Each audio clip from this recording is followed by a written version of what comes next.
So now we're in business. It's time. It is time. It's tiempo. The chips and salsa show in Nuevo Mexico, That's right. New Mexico. New Mexico. Zeke, there's too much to talk about. Well, I know what you want to talk about. Let's go local. Go local. Well, it's what's everybody's mind right now. Which local? Well, it's, if you guys didn't know, our state party chair, former state party chairwoman, Amy Barela, has been under fire all year pretty much. Former already? Is it official? Yeah, that's official. Yeah, It's it's a court order. Yeah. So I saw something and they were like, they weren't quite sure, but No. you're up more on it than I am. Yeah, it's a court order. The first vice chair of the party, and I forgot his name, to forgive me. He is now the chair of the state party. Isn't that terrible? I'm just being honest. But, she'd been under fire all year. The whole thing boils down to, there's a rule in the Republican Party state handbook, state rules, that if you're running for office, like she was running for county commission, you can't hold an executive office. And the judge, made a ruling on that this morning. Basically, you wield too much power as an executive. Actually, let me jump in here because Yeah, go ahead. I think, unless I misunderstood.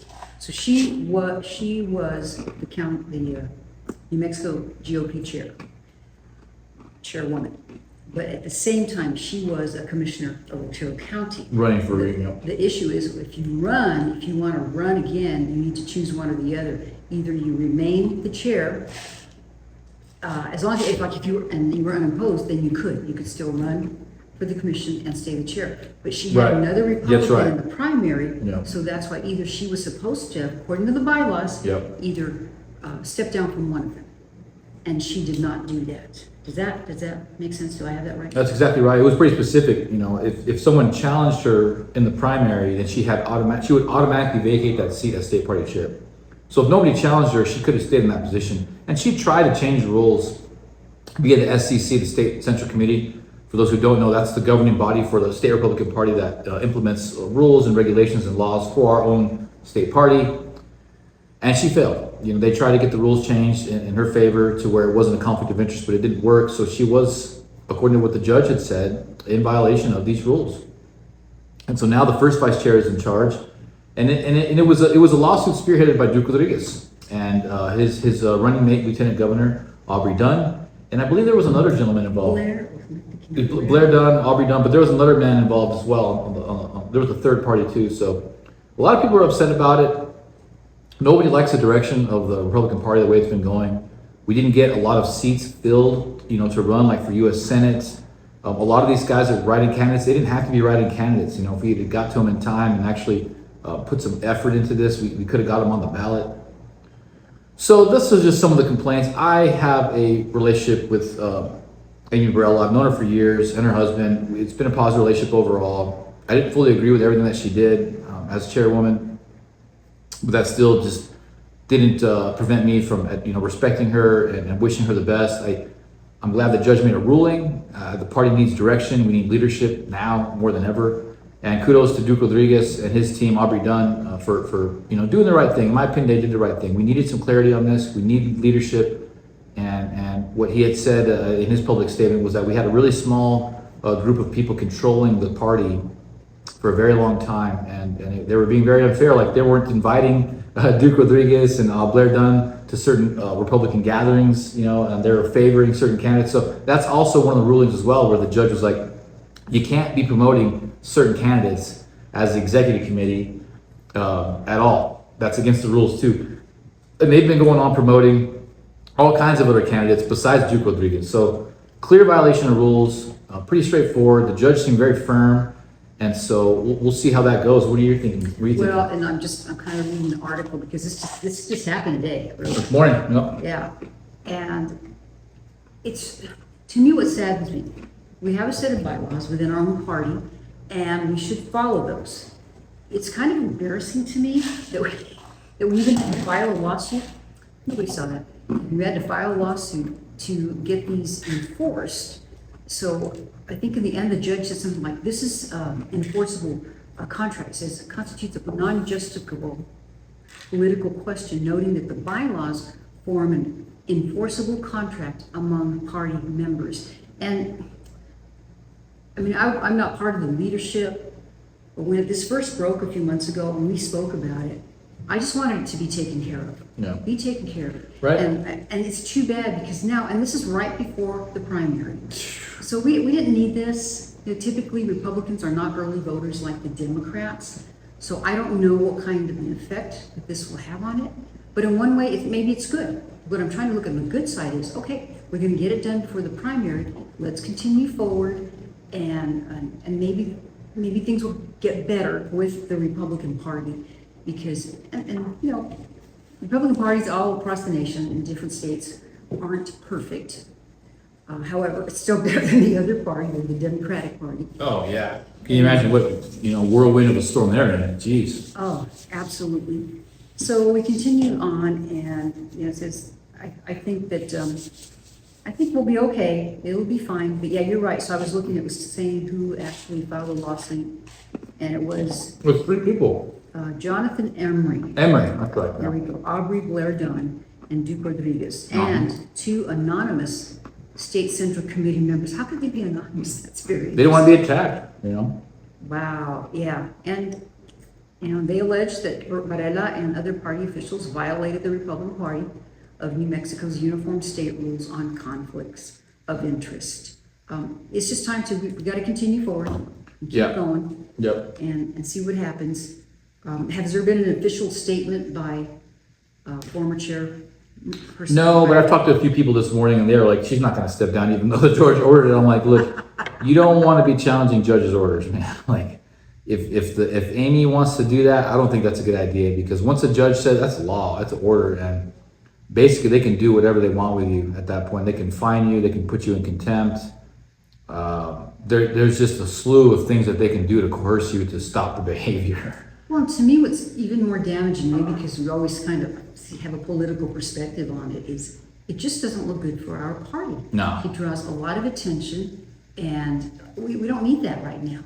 We need to prove that we're a strong party, and we've got better principles, and we will govern this state better. And you've got to do that by governing your own party better. And I'm not a state, what do they call them? State committee man? In Arizona, they're called state committee men. State Central Committee. State Central, and I'm a central committee member of my district, but I don't, I can't vote at the state level. I don't have that authority. But I want the party to work together, and my mission, like a lot of reasons that we do the show, we think, we know, we feel, whatever you want to say, it really feels an emotion. But New Mexico would be so much better if we can get some good, strong, conservative leadership. Yeah, totally. And I don't know what's going on with the signs of the times. I mean, we're in the 4th turning, where every 80 years there's massive radical change in politics, geopolitically. It's been going on like this for a very long time. But the 4th turning, the 4th 80-year cycle, massive big changes. And we're in that 4th cycle right now. We're in that 4th 80-year cycle. So there's massive changes going on. And I'm not saying what she did was corrupt or anything, but it seems like truth is edging its way in a lot faster, because I don't know if you saw, Juan Garcia did post it, but the BOCC, the audit report that came out with the BOCC is a board of county commissioners here on Doña Ana County. They had a state auditor come in. I got it right. And so it's going to lead to another topic that I want to get into right after that. Okay. Because it starts kind of with the corruption thing and the truth coming out. Like, I don't know what Duke is doing, but he seems to win a lot in court. He's really good. He's like Trump-like, and he'd hate it if I said He's that. like his twin brother as far as lawsuits. He wins a lot in court. Like, I don't know if he knows people or what, or if he's that good at the law, but the dude gets his way in the courtroom usually, and that's so crazy to see, especially in New Mexico. Or is it just that he really has good attorneys and they can do the challenges correctly? I think that's right. It's a combination, he's smart. He hires smart lawyers, and because if you get your way in New Mexico, that's a big deal. He's been winning like crazy in the courtroom. So anyway, shout out to Duke and them. And Aubrey's a badass lawyer himself. That's why he wanted him to be his lieutenant governor, because the guy knows the law constitutionally very, very well. And that's what we need. But not only that, but we do need to have good judges that actually follow the laws. Yeah. What's the name of that judge? Do you have the name of the judge? I'd like to give her a shout out. Oh, it's a woman. Hang on. It's a woman judge, and it's just Mercer, I think. Yeah, something Mercer. Shout out to you, because she was unafraid. She was very bold and very, very direct with her decision. Like, this is what you did. You basically saying you failed to follow the basic rules, and now you're gonna pay. That's basically what the judge ruled. Otero County District Court Judge Cindy M. Mercer Cindy Mercer. today granted a preliminary injunction ordering State Republican Party Chairwoman Amy Smith Barela to immediately vacate her position as chairwoman. So Yeah, and here we so, go. and that's her backyard. You know, she's the county commissioner over there right now, and you'd figure there would be some strings pulled in Otero County, but no, it's, you know. And it's worth mentioning too, I mean, most of the people that watch us or listen to us are from New Mexico, but we do have Arizona and others. This Otero County is a very conservative. Very Republican conservative. county. Yes. Yes. So, you know, it's not like, well, you know, that judge is a very liberal. I don't even know if the judge is liberal or not, but it's, the county itself is very Republican. And I'll tell you why, it's right next to Texas. Otero County leans into Texas, so you get a lot of spillover from these Texans, these big Lubbock guys. They come over, they have a lot of money, they own a lot of businesses, they own a lot of land in New Mexico. So Otero County, Lincoln County, specifically, if you look at it on the map, we're very close to Texas, very strong Texan influence there. And so, no, anyway, so this is what happens here, what I was getting at. This is exposed, she was violating the rules. In my opinion, she was violating the rules. Now you get this BOCC, the state auditor, and I saw a quick little public breakdown of the state auditor. They legally have to give you a breakdown. Basically, our county commission's just been running amok with our money for quite a while right now. There is no accountability. The people in the county commission that work for the county are fearful of retaliation. They're fearful of favoritism. They did not want to speak out too much. So this is what the auditor, I'm not saying this is what the auditor said. You're exactly right. And that's so, like the whistleblowers, they're like, oh, but they finally broke. and this leads to a bigger problem, a larger topic later, but before we get to that, let's hear what Alice has to say about all this. Well, you know, and that, again, I printed this out, and this is from the Albuquerque Journal, I believe, yeah. So it says modified May 26th, so that's yesterday. Today's the 27th. We're actually recording the show. But basically the headline, special audit details, issues, mistrust across county operations. One of the things, and I think this Bill Bierman was talking about this and how important an audit was, and I'm thinking, shouldn't every government entity like that automatically have an annual audit? You know, when I worked at the bank, I was a bank teller, that's how I worked my way through school, and we would have like surprise audits. Because the bank, and obviously that's, you're dealing with cash and everything like that, but they'd come in, all of a sudden, you know, they'd come in to make sure you weren't stealing money and everything, so, you know, and then somebody said, well, aren't you tempted to take my, I said, no, there's no way. There was no way I would ever want to do that. Yeah, you can't mess around. Why would you do that? And that was one thing, and I don't know, but this is, okay, the 355-page audit report that was published, and the state auditor is Joseph Maestas. And let's see, I didn't know this. New Mexico's second most populous county. I didn't know we're number 2. So Las Cruces is number 2 as far as city, and so is the county. I thought that was interesting. That's right. So he ordered the audit last year after county commissioners and Sheriff Kim Stewart separately requested one amid long-running disputes over her authority. This was over the personal decisions involving deputies and staff. Potential violations of New Mexico's sunshine laws, procurement laws, and the Governmental Conduct Act. I mean, there's plenty of stuff to go around. Misappropriation of county jail inmates' money.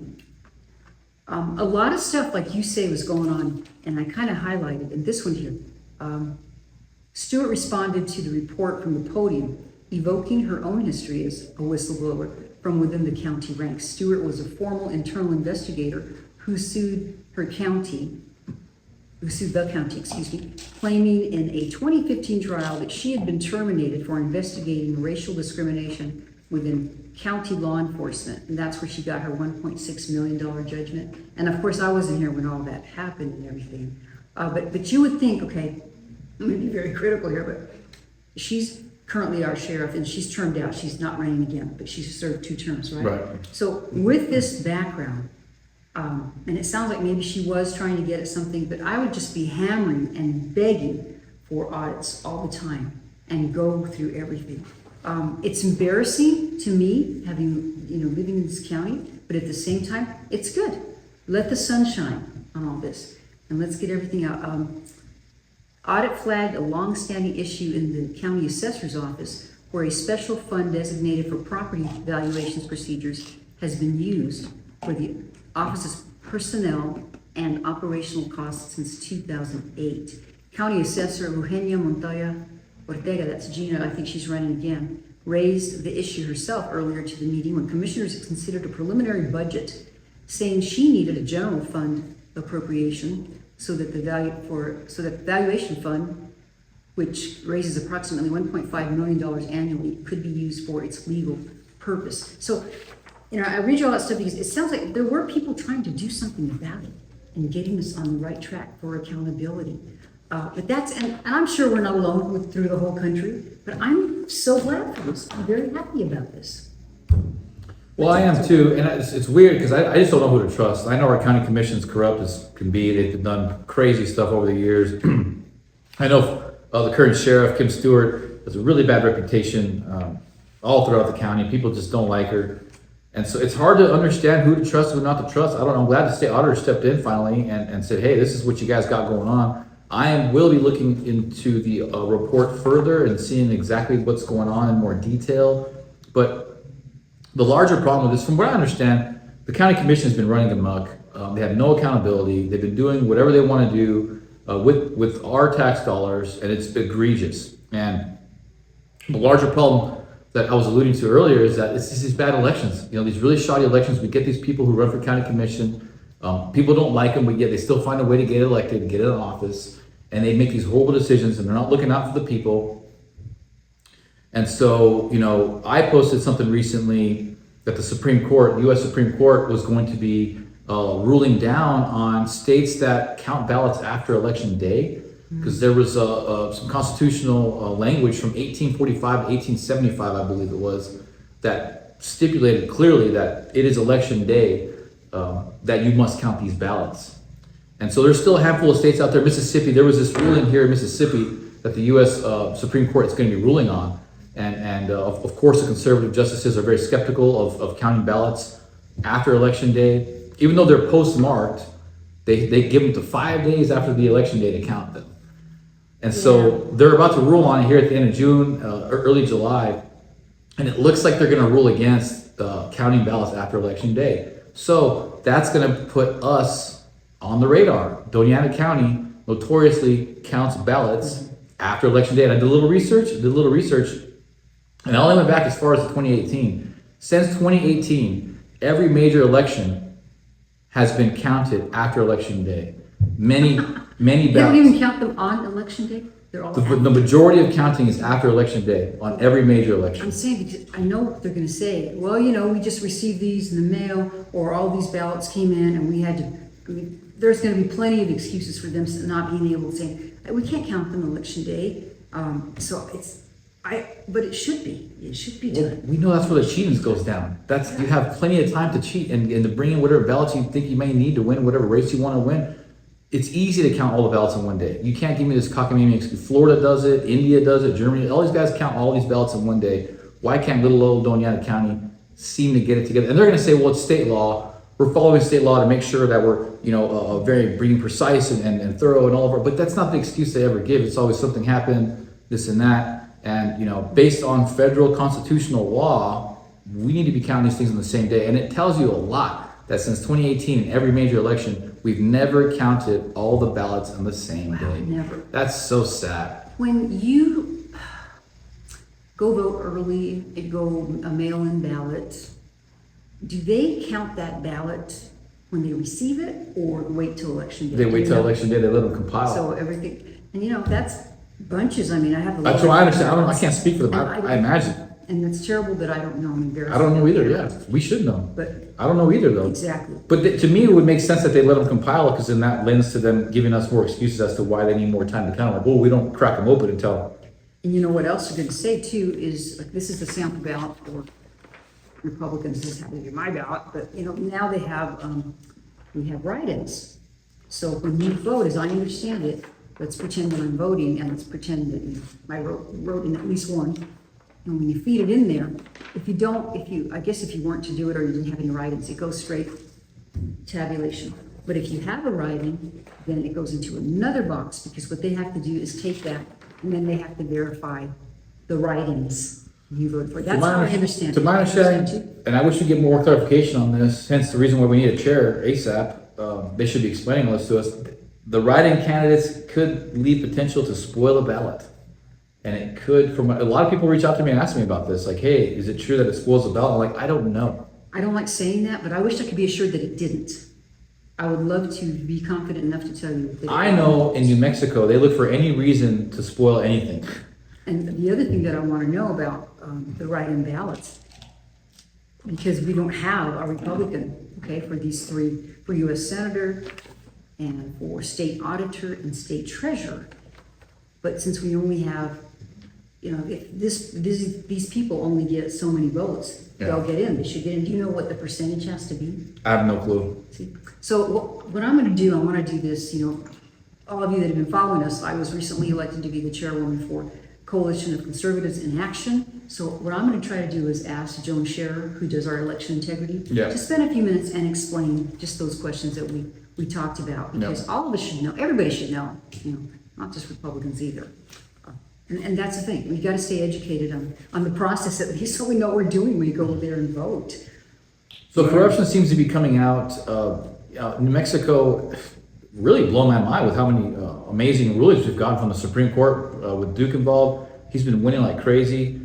A lot of corruption is coming out to light. You know, we got Ilhan Omar under a lot of fire too. You know, where J.D. Vance has said, yes, she has, you know, committed immigration fraud and, you know, illegal stuff. Every day I see stuff, you know, Benny Johnson and other people are splashing things about her. They're hammering her. I mean, you know, overseas, Trump isn't doing the best. You know, Iran war has screwed up our economy pretty bad. Hopefully we can recover. He's looking for an off-ramp. I think his best option there is to do an alliance with China, Japan, Russia, and who else? There's probably another, India.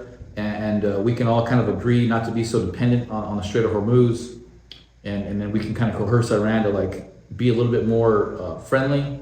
But that's his only way out right now, as far as like a global, the geopolitics are concerned in our economy. Locally, I think Trump's doing a great job. I wish he would focus more and do more locally, because albeit that I trust President Trump, I see these Supreme Court justices signaling that they're going to stop these, you know, post-election ballot counting. But, you know, New Mexico is hyper corrupt, guys. You know, we've had really bad, like I posted that post on Facebook and it got almost 600 likes. It's got well over 10,000 views, because we know these elections are super corrupt here. Very popular. we know these elections are corrupt here, and we really need a lot of help here. You know, I want President Trump to do more here in New Mexico, but who knows what he's going to do. We need the help, is all I'm saying. And it's kind of like when you talk to people, of course, I've only been back a few years, but it's kind of an unspoken thing. You know, that people just understand that they don't have confidence in the process here. And it's really kind of sad. But I want to encourage you, just because of that too, that's why you do need to go vote. You need to show up and vote. Because if you just don't, they're going to win. And you're just giving up and not even trying. And we can't do that. I mean, if you don't know anything about this, can't do that. New Mexico needs you. Las Cruces needs you. Doña Ana County. But I'm really excited about this audit. I think we're going to learn more and more about this. I want to make sure that I hit everything I wanted to. Oh, by the way, I should tell you, on Thursday for the Coalition of Conservatives in Action, Thursday night, Gina is going to be there. I think she might be up by Zoom. And then Shannon Reynolds is also running for the office of assessor. And so if you'd like to join us, it's at Kitchen Craft at 6 p.m. Be there. We'd love for you to check it out, and they're going to get to speak. And again, I need to remind you, the coalition itself, we do not endorse any candidates, but we provide a platform. Anybody that wants to show up, all you gubernatorial candidates, show up, come early, stay late, whatever, talk to people. It's all good. It's all good. It's going to be, when is our primary? Next Tuesday, right? Oh, Tuesday, yeah. We're freaking not far away now. 5 days, I think, right? Thursday, Friday, Saturday, Sunday, Monday, Tuesday. 6 days out. 6 days out, yeah, and that's early voting. Oh, I brought this in too because it says, according to May 26 data, okay, Secretary of State's office, there have been 94,930 ballots cast since early voting began on May 4th. Doña Ana County, 6,294 voters who voted early, 4,706 Democrats who voted early, with 1,567 Republicans, and 646 of the declined to state a party affiliation. there have been 2,023 residents who have voted absentee. So the absentee, I presume, those get counted later too. They just don't open them up I don't know, yeah. and count them. Yeah. The difference in Democratic voters early and versus Republicans for the most part, they don't vote early. Yeah, I'm not voting early either. I'm voting on the day election of. day. Yeah, I'm voting on election And day. that's traditionally what I do because to me, you never know what's gonna happen at the very last minute. You know, somebody could step down or something could happen to change your mind. Some dirt comes out. Yeah. According to the Secretary of State's office, 9,000 voters in New Mexico who were not registered with qualified political parties who have voted in the primary election. 6,962 voted in the Democrat primary and 2,038 in the Republican. Wow, it's very interesting. 516 voters in Doña Ana County were not registered with qualified political parties, and they have voted in the Democrat primary, 134 in the Republican primary. So this primary, this is the first time, I need to remind you, those of you, this is the first time that we're doing this. It's called a semi-open primary here. And then there's plenty of places to vote. You can still vote early if you want to. You know, and I'm not saying don't vote early, because some people it's hard to go the day of. There's people at work and you've got to do it, you know, but there's plenty of opportunities. You can go right down to the county and do it. I never really like voting So early. do that. I've been voting early the past If few you years. have to, you know, but I feel kind of dirty when I vote early. I don't know what it is. I know, I voted early one time, and that was because I was working for the radio station KFYI, and that was in the old days when like we just had faxes and we didn't have all this cool internet stuff. So we had to work like late into the night, into midnight. So the day before, myself and the executive producer, we went down and we voted early. But that, I think that's the only time I've ever voted early in my whole life. And that was a long, long time ago. I've been voting early lately, so it's going to feel good to vote on election day again here soon. Coming up, big elections coming up locally, big elections, the gubernatorial, big elections, Duke. You know, we'll see how he does. You know, Oh, I want to ask you real quick on the lawsuits. So did Duke fund all those lawsuits himself? I don't know how much, but I'm sure he put a pretty good chunk in. Yeah, I mean, he's got a really strong legal team. Money to Duke. I'm sure he's got a bunch of lawyers on retainer. You know, I mean, he came ready to sling some bullets, because he's been filing lawsuits like crazy. He's a busy guy. And, you know, so somebody was saying, it was from someone from Arizona, and he said, man, they saw evidently the Democratic candidate, Deb Haaland, am I pronouncing her name right? Not Holland, but Haaland, whatever. And he said, they just were not impressed at all. And all I've been hearing is that she probably will win because of the money. Yeah. Is that your thought as well? Yeah, I mean, the money's very powerful, guys, especially here at the end of the election cycle. This is where you want to get your face out in front of voters. Most people haven't voted yet. I mean, Yeah. there's still well over 50% of people that haven't voted yet. You know, But that, it seemed to me. so if you got the money to get your face in front of people before they vote, you know, odds are they're going to vote for you. That would be good for whoever ends up to be our Republican candidate. Because I've seen her in one, it was the Patients for Medical, you know how that, it's a medical, doctors that are interviewing, they've been trying to get to every gubernatorial candidate. And I've tried to watch as many of those as possible. And shout out to Dr. Berkson, he's very involved with that. And it's a good thing for them to put that on. You can actually Zoom, I think there's one or two more left. One because it's primary probably. And you can Zoom and ask a question. But I saw her and it wasn't that impressive, and a lot of stuff. I mean, she knew some stuff. She's been involved in governmental things, but a lot of things I think she kind of just tossed off. And I'm not a Democrat, so I'm not going to vote in the Democratic primary. No. But if she is, I think it would be better for Republicans, a better candidate. Maybe I don't know if I can call her Kamala Harris. I don't know her that well, but it'd be more like facing a candidate like that. For who? For our Republican Party. Okay. Facing a little bit not as strong. I'm hoping that once all the primaries are over, I would love to see some debates and forums. Typically, the Democrats don't want to do that, but I would love to, even if they're challenged, I think it's strong. You challenge them, and if they back down, I'd like to see that. I hope they do. And we could. I'm going to mispronounce his name. Miyagishima. Miyagishima. Yeah, Miyagishima. He's put up a decent fight. I've been seeing some of his ads lately. He's an independent, So he'll be in there, right? He'll be in there either way, Is yeah. there aren't any other, I mean, how's that work? He's the only. I think he's gonna be on the ballot either way. If he's independent, I think he'll be on that ballot. I think it'll be a Republican, a Democrat, and an independent. Now, how do you think he will affect, it's gonna be, this is a very I interesting don't know. race. I don't know. This is all very new stuff going on. I think, yeah, I think he can get on the. I think it's just no one's challenging him. Nobody's challenging I think he him, can be right? on the ballot as an independent, which is pretty powerful. I mean, And he's, for those of you who don't know, he was a former mayor of Las Cruces, and he was there for quite a while, right? yeah, he has to get a certain amount of votes as independent. A percentage of however many independents voted. To for actually be yeah, on the yeah, general so- ballot in November? Yeah, Okay, yeah. that makes sense. Yeah, I think it's And like 5% or something He like that. was a Democrat, right? Wasn't he a former Democrat? Was a Democrat. All of a sudden, you know, he's Hispanic again as well. I forget. It's like, what is the middle What's name? he Like, have? here's Hispanic Hernandez. Yeah, I It, think it was always Ken Miyagishima, but all of a sudden when he went independent, it's like Ken Hernandez or something. Oh, no, I was using the middle name. Yeah, he's using the Hispanic one. Which, you know, I got nothing bad to say about the guy, but it's just interesting. He's a politician through and through. You know, it's like, it's a smart move. Go with the Hispanic last name. Go independent. Those are all very political moves. And you know, I wish him the best. I don't think he's going to win. I see Deb Haaland winning unless Duke wins, to be honest with you guys. I mean, because Duke can get the money. He's got the charisma. It's going to be very difficult for the other candidates to come up with the kind of money that Deb Haaland has access to. Yeah, she's got a lot more money than Bregman.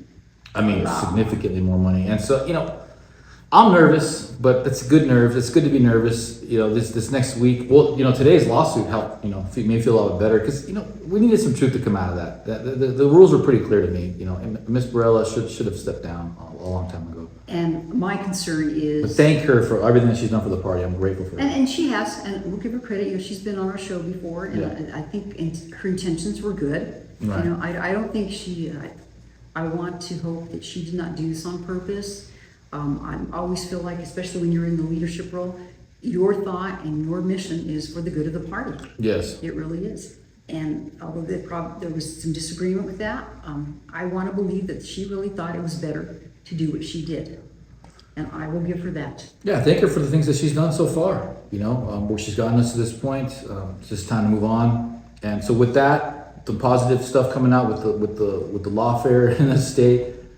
You know, Trump's kicking ass, taking names on certain things. We just need to clean up that Iran deal, man. We got to get out of Iran.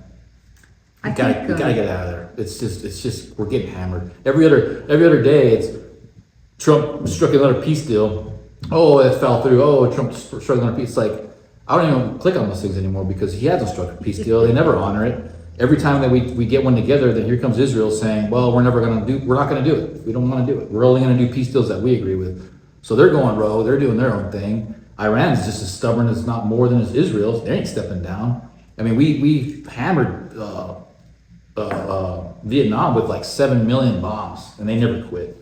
You know, Iran's not going to quit either. So we need an off ramp. We need to get out of that. I think they have to do that. All the countries concerned, they're worried about saving face, but also Yeah. have to worry about their survival and economy. I mean, everybody kind of needs each other. They're not going It's to really quit. true. They're not. It's really true.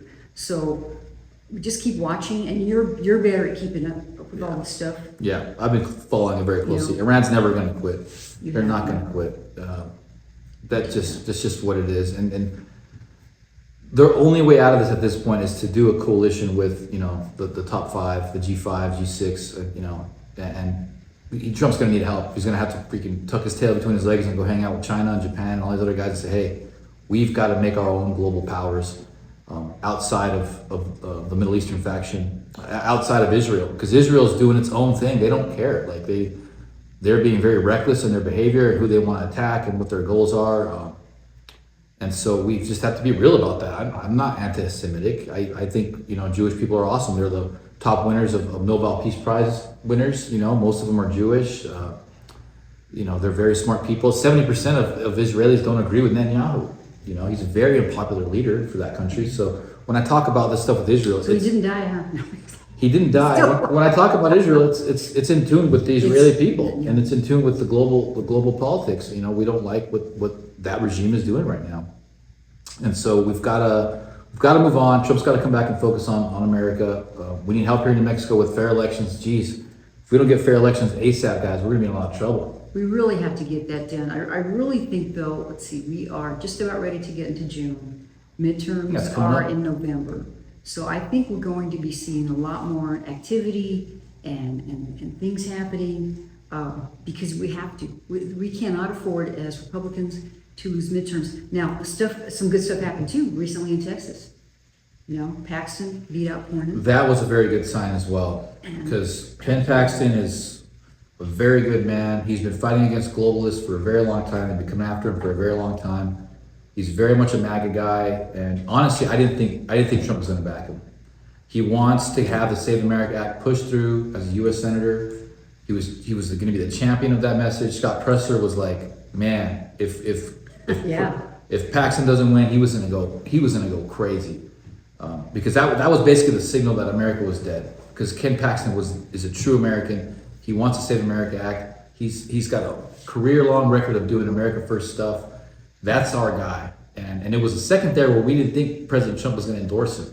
And it was going to piss off a lot of us MAGA supporters, including Scott Presser, including myself. So to see President Trump come through at the end basically shows us that there's still a significant amount of life in the Trump administration. Well, and what I like about that too, because the other side is always saying, well, you know, people don't really support Trump and da da da da da. Well, no, his endorsements are still very powerful. He was 27-0 or something like that, right, in Texas. Yeah. I think he was like, he was undefeated in Texas. Everybody he endorsed won in Texas. So that was some good news. That really was some good news. Yeah, it's weird to see how unfavorable Trump is in the polls right now, but he is dominating in a lot of other ways. And people still love President Trump. You know, I post anything with President Trump on my personal social media, and people love it. I love President Trump still too, but a lot of big time people are not so happy with Trump right now. You know, Tucker Carlson, Candace Owens, Alex Jones, people who were longtime loyalists to President Trump are not that. Especially Alex Jones, he's not necessarily disloyal to President Trump. He gives him a lot of credit still, but they're very quick to throw him under the bus with the whole Israeli thing in that round. But it seems to be that is the issue. That's the main issue. That's like the main issue. Yeah. You know, still, I go back to the border and everything else he's done, you know, all these things. Yeah, exactly. He's a very active president. He's getting ready to turn 80. He's going to be 80. 80 freaking years old, man. That's old, bro. That's old. Just went to get his physical. And of course, like I've told you, every time I put my laptop up, the MSN site comes up and there's always, without fail, it's a picture and it says, oh, Trump's dying. Trump has Alzheimer's. Trump has that. Now, the dude's 80 years old, and I'm sure he just had his physical, and he's not a 20-year-old guy, but on purpose. And I'm thinking, you just would have much more credibility. Is with the last administration, you even talked about his physical impairments that everyone could see and not have to try to prove. So I always go with that, and yeah, you're right, with the Candace Owens and the Tucker Carlsons of the world, and there's so many other people, there's so much now to watch and figure out, who's behind them. It's kind of like, your parents used to tell you, let me know who you hang around with, and then I'll tell you, tell me who your friends are, I'll tell you who you are. Yeah, you already hang out with 100%. Yeah. So I like it, and I personally think there's an agenda behind the scenes to where a lot of these people who were pro-Trump for a long time, they couldn't be so pro-Trump anymore because they were so in tune with Trump's message. The enemy was like, well, whatever they say, that's what they're going to do. So they were signaling what Trump's moves were, and I think that this is total speculation. I love where you're going. Yeah, it's just total speculation. But to lead disinformation campaigns and to help President Trump, people who were his strongest followers were told, don't do it anymore, because they were signaling to the enemy too much information. Especially Alex Jones, the guy's been predicting the future for 30 years, and especially when President Trump first got back in, man, he was calling every single thing he was doing up until last summer, when they started to, with Todd Blanchard actually started taking control of the Department of Justice. That's when things started to turn around. And so, I don't know, that's just a theory on my part. I love that theory. And who knows anymore? What you used to be like, that's crazy stuff. Now anymore, well, I don't know. You got to kind of keep an open mind. I like both arguments. Like Nino Rodriguez is big on, look, Trump's got to go through all this crazy swamp stuff and do some crazy unorthodox stuff, because it's been 30, 40 years of corruption. It's going to take some time to get it and do some unorthodox moves to get us out of it. I like that perspective too. I agree with that too. So I take what I can from certain people and I put things together. But at the end of the day, I'm America first. I'm New Mexico first. I love God. I love this country, and I'm gonna die like that. So Well, and the fact of the matter is, we don't know because we're No. not there and we don't have access to all the information and everything. And I'm glad you mentioned the Justice Department because I did just see that Pam Bondi, she has thyroid cancer. So Ouchies. prayers for her. that's She tough. has Thyroid cancer, man, that's brutal. So I think she found out in April, so she's being treated for it. So I just want to send out a little prayer. Thyroid cancer, that's no joke, guys. You gotta get some nascent-free iodine. You guys gotta get some vitamin D going. That helps you with your thyroid. And there's so many people who have thyroid issues. Yeah. You know, my grandmother, I think my mom would say she died of throat cancer, but you know, that was in the 50s or 60s. So probably it was I think 50s. Probably was. I'm craving a cigarette right now. What did you say for that to take? A nascent-free iodine. It's really good to detoxify your thyroid. And your Because pineapple. thyroid, remember, that's like you're short on iodine too. Yep. And it leads to vitamin D deficiencies as well, which is crashes your body. I've dealt with that myself personally. You got vitamin D deficiency, you've got big problems, baby. Big problems. I mean, that's your whole endocrine system. It's your immune system, your energy system, the way you metabolize. It's everything, guys. So vitamin D, get your levels checked. Even though like I'm dark and stuff and I run in the sun, I wasn't methylating properly. So even though I was in the sun and stuff, I wasn't digesting vitamin D all that well. I had to go back a certain way to go about doing it to get my vitamin D levels back up. And so my life has changed significantly. So if you got thyroid issues, go get your blood checked, get your vitamin D checked. Man, prayers to Pam Bondi. I didn't agree with a lot of things she did, but I never wish harm on anybody. Thyroid cancer sounds miserable. Cancer for anybody sounds miserable. Apricot seeds as well. I just gave a link out. I'll put a link in the description. Apricot seeds have been known to treat cancer. I'm not going to say it cures it, but I'll put a link in the description. I sent the link out to somebody recently that's going through cancer with their mom and their dad. And so, I went through it. My uncle, stage 4 lung cancer, so I have a big heart for people who are going through cancer. Chemo is just terrible. It just doesn't work. I mean, you could do. People are choosing not to do it. Do it, but I don't know. Don't you have experience with chemo? I don't want to talk about Personally, chemo. no. No, with your husband? Oh, no. You never used it? Oh, they just cut it off, huh? Oh, you're talking about the His nose, cancer yeah. nose. No, they just were able to. They just cut it off. Yeah. So no chemo. Yeah, no, Thank and God. thank God. And that was a great doctor up in Albuquerque. Went to Albuquerque. Yeah, he responded. Dr. Chang, I think it was. He responded really well to it. Right? Yeah, he did it. Healed up great. We thought maybe he might have to lose part of his nose. I know, Mark, you appreciate us talking about this, but it was great. He did a great job. No, You see him. fantastic. I was Yeah, going to ask you the last turning point, the America Fest that we went to. Manifest, yeah. There was a booth there, and they were electro guys. Oh, yeah, he was selling apricot seeds, right? Do you remember seeing? I'll look it up and then I can post it. But yeah, they were all It's about that. Hard scientific proof for a long time. I'll put it in the comments, like I said, in the description. So if you guys got anybody dealing with cancer, prayers to them. There's a lot of different treatments out there for it. Dr. Berkson, we're talking about Dr. Berkson. He was healing livers with ALA, alpha lipoic acid. Dr. Berkson Sr., yeah. Yeah, seen him, the late Dr. Berkson. Right. And so we've got a lot of alternative. I didn't really start healing myself until I got out of Western medicine. It was only that when I got into functional medicine that I started to actually improve my healing. And that goes physically and internally with my blood work and my endocrine system and my digestive system. I was a wreck. I was a wreck because I had given all into the Western medical model. I had been eating junk food and terrible stuff, just living how Americans live, which is horrible. Unfortunately. It's horrible. Very toxic lifestyles most of us live. So I'm always here to support you guys with natural healing. I'm a big advocate for natural healing. Alice knows this. This is your medical minute from the millennial. How do you Medical like that? minute from the millennial. It's a millennial medical minute or moment. Medical. Go ahead. No, you go ahead. Medical minute from the sexy New Mexican millennial. Oh man, okay. What's Just going kidding. on now? Yeah, but we stress health because we want you to be healthy so you can think and discern the information. We like to do this podcast because we want to give you information you probably aren't hearing in too many other places. But use your own discernment. Just like Glenn Beck used to say, don't believe me, go check it out yourself. Use your good sources. That's what we try to do. And if we get something wrong, call us on it and we'll check it out. We try not to. Well, they've done Try it. to give you sources. They've done the CIA PSYOP Project Artichoke, to dumb us down and to have an attack on the male species, on masculinity. They've done a great job. I mean, most people are just gone. If you're listening to this show, shout out to you because you're way ahead of the majority of people in this freaking country.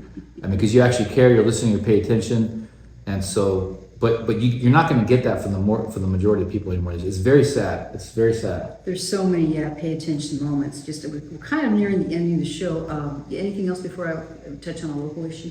No, go ahead. Have you seen that we've got some? If you've never been to this part of the country, okay, in Las Cruces, we're southern part next to El Paso, next to Mexico, and these happened when I guess I was in high school, and we've got these beautiful water tanks, towers, That's water right. towers, and they have murals, and it's like the Spanish, because that's a lot of our history, the Spanish on horses and things like that. Yeah. We've got like 2 or 3 of them, right? Yeah. So I was reading, and I don't know if I brought the story with me, but it's time for them to be redone or repainted, or I think, and tell me if I'm wrong, they want to maybe just paint all over and not redo the mural, which I think would be a big mistake.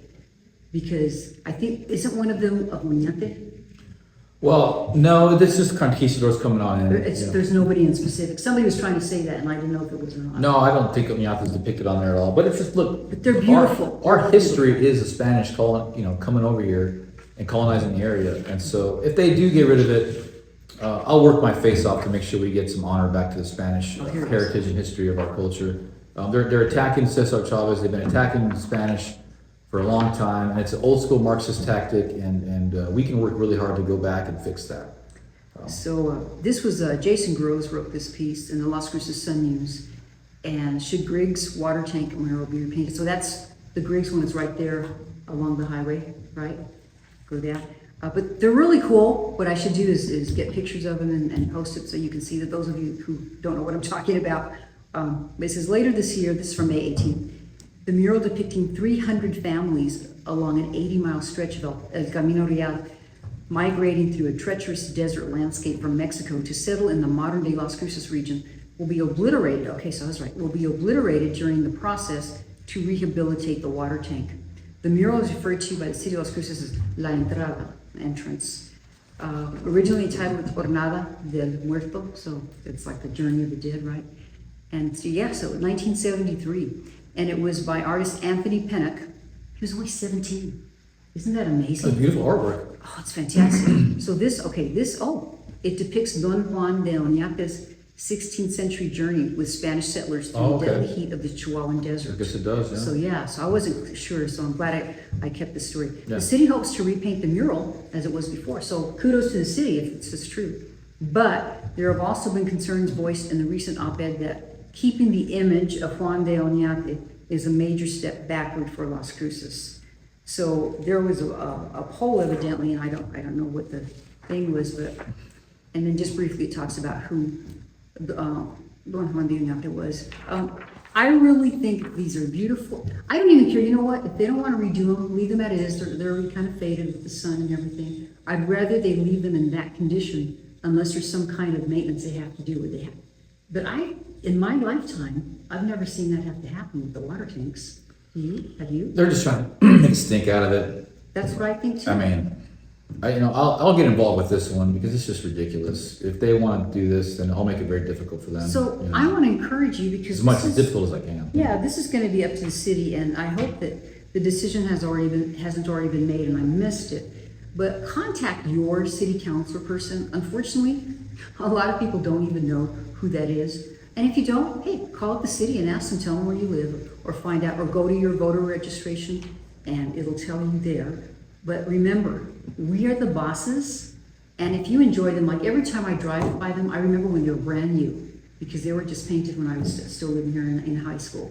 And I thought that was the coolest thing, right? Yeah. Because it's history and it's our heritage, and there's so much history in this beautiful little Las Cruces that we live in. Yep. So I wanted to bring that up because I thought that was really important. And Zeke went to what used to be Oñate, and I still call it Oñate. So I do too. A lot of people, 70% of people didn't want the name change to Oñate, so you're going to get the same thing. It's another 80-20 issue. Nobody's going to want it to be changed. I mean, this is a Spanish-style state, with the churches here. The Spanish went broke trying to find 7 cities of gold. They invested a lot of money settling this land here in New Mexico. for gold, but they didn't, and we ended up making a state out of it. I think it's really cool to look at that stuff, and it's really important that we understand our history and our culture and our heritage. And it doesn't say that we're racist now, we want to own slaves now. It's just, hey, this is humanity, and this is what we've evolved into as a result of people trying to pioneer a new way of life. It's our heritage. I mean, just look at in New Mexico, Las Cruces, okay? That's the crosses. So many towns and things. Mesilla, everything's so Spanish oriented. Santa Fe, that's our capital, you know, sainted faith. Even Albuquerque, wasn't that for the Duke of Albuquerque? Yeah. He was from Spain. That's right. I mean, probably, I would guess, the majority of towns and places are in Spanish. You don't know. Yeah, it's ridiculous. These commies are ridiculous. They're on their way out. They're hurting real bad. We got to see how this primary happens here, the Republican Party.